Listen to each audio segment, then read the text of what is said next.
Olá, vamos continuar exatamente de onde paramos. Na nossa última conversa, a gente viu como uma dieta desequilibrada pode ser o estopim de uma inflamação lá no intestino. Mas sabe, esse tipo de fogo não fica quietinho no lugar. Ele dá início a um verdadeiro efeito dominó. E hoje a gente vai seguir a queda de cada uma dessas peças para entender as consequências bem sérias que isso pode trazer.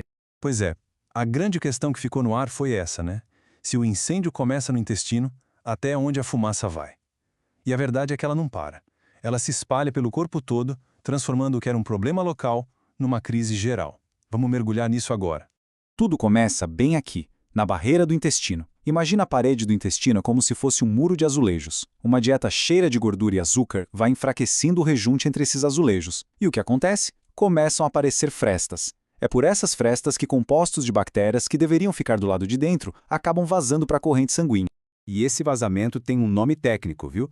Endotoxemia metabólica. É exatamente isso. Pedacinhos de bactérias, como uma molécula chamada LPS, caem na nossa circulação.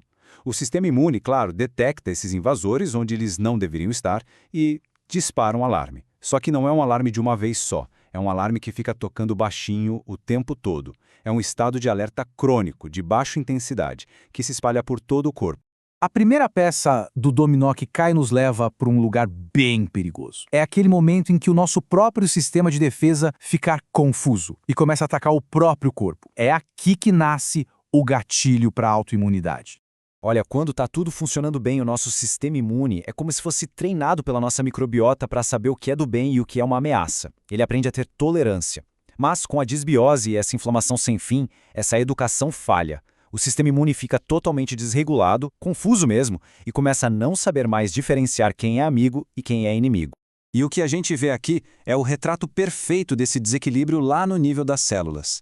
De um lado temos as células TH17, que são tipo a tropa de ataque, que botam fogo no corpo com inflamação. Do outro, as células TREG, que são as diplomatas, a turma que negocia a paz. A disbiose, essa bagunça intestinal, basicamente monta um exército de ataque e ao mesmo tempo enfraquece as forças da paz. Com a balança pendendo para a guerra, o palco para a autoimunidade está montado. E isso, gente, não é só teoria. A pesquisa já mostra uma ligação muito forte entre esse desequilíbrio e o surgimento, ou até a piora, de várias doenças autoimunes. Pensa em artrite reumatoide, esclerose múltipla, lúpus. É o corpo literalmente travando uma guerra civil, com um campo de batalha se espalhando pelas articulações, pelo sistema nervoso e por aí vai. O próximo dominó a cair atinge em cheio a forma como o nosso corpo lida com a energia. Essa inflamação geral leva a um verdadeiro colapso metabólico. E isso abre as portas para a obesidade e para o diabetes. Essa imagem aqui é um mapa completo da situação. Do lado esquerdo, a gente vê a harmonia de um corpo com uma dieta equilibrada. Já do lado direito, o puro caos inflamatório da dieta ocidental. Vamos dar uma olhada nesse mapa órgão por órgão para entender como o problema se alastra. O nosso primeiro foco é o tecido adiposo, a gordura. Ele deixa de ser só um estoque de energia e se transforma numa verdadeira fábrica de inflamação. Células de defesa do tipo ataque, como os macrófagos M1, invadem o tecido gorduroso e começam a soltar um monte de substâncias inflamatórias. Esse fenômeno tem até nome, metaflamação. Bom, da fábrica de gordura, essa onda de inflamação vai direto para o fígado. Chegando lá, as células de defesa que moram no fígado, as células de Kupffer, são ativadas. E isso contribui diretamente para a resistência à insulina e para a famosa doença hepática gordurosa não alcoólica. E sim, a inflamação consegue atravessar a barreira que protege o cérebro e chega lá. E o que ela faz? Ativa as células imunes do sistema nervoso central, a tal da microglia. Essa neuroinflamação crônica está ligada a lesões nos neurônios e a um risco maior de doenças neurodegenerativas. Fica bem claro o alcance devastador desse processo todo, né? O último grande dominó dessa cascata talvez seja o mais assustador de todos, o câncer. Porque a inflamação crônica não só cria o ambiente perfeito para o surgimento de tumores, como também atrapalha as defesas do nosso corpo contra eles. Então, o ponto central é este. A inflamação crônica tem uma ameaça dupla. Primeiro, ela cria um ambiente super favorável, cheio de fatores que ajudam as células de um tumor a crescer e se espalhar. E segundo, ela cansa e suprime o sistema imune, prejudicando o que a gente chama de vigilância imunológica. É como se a patrulha natural do nosso corpo contra as células defeituosas ficasse enfraquecida.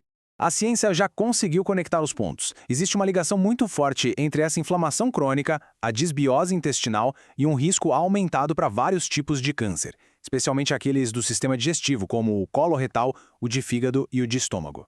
Depois de ver esse efeito dominó todo, fica muito claro que esses três pilares, o que a gente come, os micro-organismos que vivem com a gente e as nossas defesas, não são coisas separadas. Eles formam uma aliança fundamental para a nossa saúde. E esse diagrama aqui resume toda a nossa jornada. A nutrição molda a microbiota. A microbiota, por sua vez, educa e regula o sistema imune. E o sistema imune, bom, ele determina se o corpo vai estar num estado de saúde ou de doença, afetando tudo, desde a autoimunidade e obesidade até o risco de câncer. É um ciclo poderoso e todo interligado. Essa frase do René Dubos, lá de 1965, é impressionante de tão atual, né? Ela ajuda a gente a enxergar a dieta moderna e nosso estilo de vida não como vilões, mas como desafios ambientais. E o nosso corpo, com uma biologia de milhares de anos, está simplesmente lutando para se adaptar a eles. Isso tudo nos leva a uma reflexão final, quase uma provocação. Depois de seguir essa cascata inteira, fica a pergunta: e se a chave para reverter muitas das doenças crônicas de hoje não estiver em novas tecnologias ou em remédios de última geração? E se a resposta for algo muito mais básico, mais fundamental? E se for simplesmente refazer as pazes com o ecossistema que mora dentro de nós?